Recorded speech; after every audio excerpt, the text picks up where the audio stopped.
currently 1 in the morning. I was about to turn in for the night and, you know, catch some Z's and count sheep on some I made the mistake of opening twitter.com and seeing that CoryxKenshin has found himself in some fucking quicksand. Oh my god. CoryxKenshin has found himself in some serious allegations. The allegations are like, you know, he cursed in a YouTube video, bro. Like, he didn't say bitch like Mikey Loves on some shit. But what's going on, gamers? How y'all boys doing today, bro? I'm here currently to talk about the CoryxKenshin situation. And before anything else, I'm not saying I believe him and I'm not saying I don't believe him. I'm quite literally taking a neutral stance until more information comes out. I'm just here to present y'all with the information, because I'm not gonna lie, the information that's out right now currently is damn near longer than the Bible. I'm here to condense it in a way that's more digestible for everybody. So to all the motherfuckers on Twitter talking about like, oh, I been knew this guy's a weirdo. No, the fuck you did not. You didn't know shit. This nigga's internet personality was more clean than an angel's ass. What the fuck are y'all talking about? I hate when people do that shit. Let's get to the allegations. For starters, the allegations are coming from someone named pandaninjaxxofficial, right? This person was apparently CoryxKenshin's ex-girlfriend, right? What she's basically claiming is that when she was entangled with CoryxKenshin, he was very emotionally and psychologically abusive to her. She's coming with a boatload of supposed evidence that will make the people in the Diddy trial fucking jealous, bro. The situation is basically broken down into 5 parts. The first 2 things are videos and the last 3 things are messages and other things that could be labeled as proof. For starters, let's get the videos out the way. I'm still on. I'm still on. Then I woke up again and it was off. Did you watch me sleep? Hmm? Did you watch me sleep? Yeah, I actually did something to you while you were asleep too. What? I'm sorry. I just got this fetish that I do. You know. What I didn't hurt you. You're good, right? What'd you do, Cory? Just don't worry about it. Cory? It's good. Cory, what did you do? You do nothing. Look, this camera out of my face. I didn't do anything. He did something, and I'm gonna find out on the next episode of Dragon Ball Z. Where you going with this? And 2. Bacon avocado. I dated CoryxKenshin, and he hurt me really bad, and I'm not the only one. What the f? CoryxKenshin? I know there's a camera there, so I'd like to imagine he's doing it for the joke, but what the f kind of sick joke is that, nigga? Oh, it's my little kicky dicky. This nigga would rather cut his tongue off than say a swear word. He's elevated to this shit? This nigga just exceeded like 3 levels. What the hell, boy? Let's continue going on. Those are the main 2 videos that shows that she was quite literally with CoryxKenshin at some point, one way or another. But now this is when we get to the nitty gritty. And the things that are about to come, right? She mentioned things like manipulation, emotional abuse, and just a lack of empathy for her. The messages really do seem like he didn't care about her as a human. Allegedly. So now let's start with part 1. If it seems like I'm paraphrasing a ton, each of these parts has like 20 slides, so cut me some slack. I'm trying to make it easier for your dumbass, boy. But she basically starts talking about how when she met CoryxKenshin initially, she was at one of her lowest points, and that, like, you know, CoryxKenshin made her feel loved, like it made her feel more holistic as a person, right? But despite CoryxKenshin making her feel really good, he just ended up and ghosted her on some, like, you know, big YouTube rich nigga shit. And you might be saying to yourself, what's so wrong with that? This point will get more intensified as we get to part 2. Part 2 is goddamn horrific. That shit's more scary than his FNAF playthroughs. Let me stop making jokes like that. Like, oh my god, let me be serious. She basically goes on to say that CoryxKenshin was never really there for her. He was kind of just there when it was convenient and beneficial to him as a person. And she also goes on to say that CoryxKenshin really belittled her a lot because of her job, and, you know, because he's literally a YouTube millionaire, you know? He quite literally wipes his ass with dollar bills. Allegedly, he was just flexing on her, right? And apparently he showed that he was an actual human being and not a money printing machine by sending her flowers in a card. This is what it says on the card right here. I'm not reading that cringy ass shit out loud. But apparently that was a f***ing lie because somebody saw CoryxKenshin with another girl in California the next day. She then goes on to say that, you know, the person you see on camera, you know, God's last gift, it's not the real him. He's basically putting a mask on for you. And that's basically all that happened in part 1. Part 2 is when shit really gets f***ing serious. I'm not gonna lie to y'all.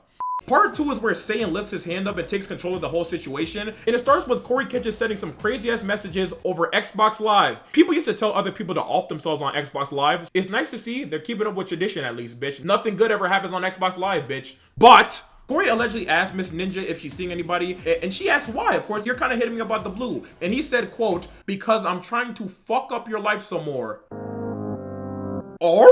That's not very family friendly. I need to stop doing that shit. It's making me look like I'm picking a side. I'm quite literally very neutral, bro. Let me say again. And this comment even left her stunned because she said she never heard him curse before, bro. So hell yeah, there's a first time for everything, I guess, bro. Him cursing was like somebody having sex for the first time. But let's keep going. She obviously didn't appreciate this. She claims that he came back not because he actually liked her, it's just because it made him feel good. Here's some more Xbox messages. Pause it if you want to read them all. But this is when the horse starts drop kicking people, bro. She basically says that she was a good sex partner for CoryxKenshin, right? I don't know when these messages were, but she was seeing someone at the time, bro. And she basically said that even if she wasn't seeing somebody, she wouldn't let him fuck again. This left this nigga baffled, saying, you wouldn't have let me fuck again? LOL. What's funny, nigga? Or? There's no smile upon my face, and I find everything funny. I'm gonna cut all the jokes right here because what I'm about to talk about is so disgusting. I don't want you to think I'm joking. I don't want you to think this is for entertainment purposes. This is quite literally only educational, right? Viewer discretion advised. So, CoryxKenshin comes and says, I'm glad I'm the same. I don't flick anyone. Double bummer. The difference between you and I, though, is that I don't do it with just anyone because I was sexually abused. I'm not saying that for you to feel bad or whatever, but for you to understand. And this reply quite literally makes me sick to my stomach, bro. Let's just rip the band-aid off. I know you told me that. I didn't know I got lumped into that category with the person that did that? What the fuck? I'm gonna keep my comments on this shit brief, but like, this woman was literally assaulted. Just because you weren't the one who did it, that doesn't make the trauma go away. Again, it seems like I'm picking sides. I'm gonna cut it off there. And this leads her to saying shit like, you know, he didn't actually want her, he wanted access to her, which by all means, it makes sense by looking at this, but like, these are still allegations. I'm gonna keep saying this in the video because niggas be quick to jump into conclusions. Then Cory allegedly goes on to say that, you know, he never used her for sex. He liked her, obviously, but like, you know, he didn't have his shit together. Millions of dollars in the bank. I'm just kidding. You can still be depressed and have millions of dollars, but that's besides the point, bitch. I don't know if you could believe this or not. It quite literally gets worse because while all this crazy shit is happening, bro, a nurse diagnoses her with breast cancer. Oh my God. She goes on to say that she reached out to people for comfort and shit. And one of the people she ended up hitting up was Cory. He says this.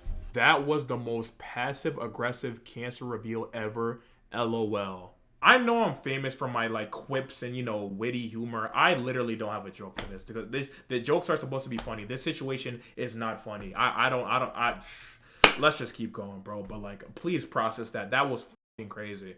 But luckily she ended up surviving this and, you know, saw the light at the end of the tunnel, so hoorah. But basically she just goes on to articulate how she feels, bro, and that's the end of part 2. And yeah, I told you, bitch, you better buckled up your seatbelt. But now we are finally at the end with part 3. In part 3, she goes in depth about this person named N, who allegedly knew Cory, right? Miss Panda DMs N because N posted a picture of Cory on her story, right? And for a while, that's all the relationship really was. They apparently just talk from time to time. Then apparently an anonymous IG account showed up and started calling out N randomly. But the way the person was wording it, it seemed like they were trying to call out Miss Panda as well. And apparently this was just a miscommunication. They were trying to warn Miss Panda and call out Miss N. But apparently this N person had a history of weird behavior, and this is not the first time that they've done weird shit, right? But a big thing about N is that she's apparently really big in the CoryxKenshin community. She was known for going around and stalking the people that CoryxKenshin used to date or mess with in the past. What the fuck? And, you know, Miss Panda expected Cory to step up because, you know, obviously she's getting harassed by another person. What did CoryxKenshin do? Take a wild guess, bitch. Absolutely fucking nothing. And even worse, one of CoryxKenshin's closest friends named Brandon started watching her IG stories. It's like she's being stalked by the KGB and Big Brother. What the fuck is going on, bro? She's under more surveillance than a goddamn Ring security camera, bro. What the hell? But then she goes on to drop the bomb to say that there are other women who experienced the same shit as her. She said that her and other victims stayed quiet because it was easier that way. She then goes on to say that she chose to speak up now because, you know, she felt like this timing was right and, you know, other victims will come out when they feel their time is right, which is fair. She then goes on to say that, like, if you're a woman that watches CoryxKenshin and think, like, you know, your experience will be different, it fucking won't be. And then she finally ends it off saying that, you know, he's no person to look up to, he's no goddamn role model, and that concludes part 3.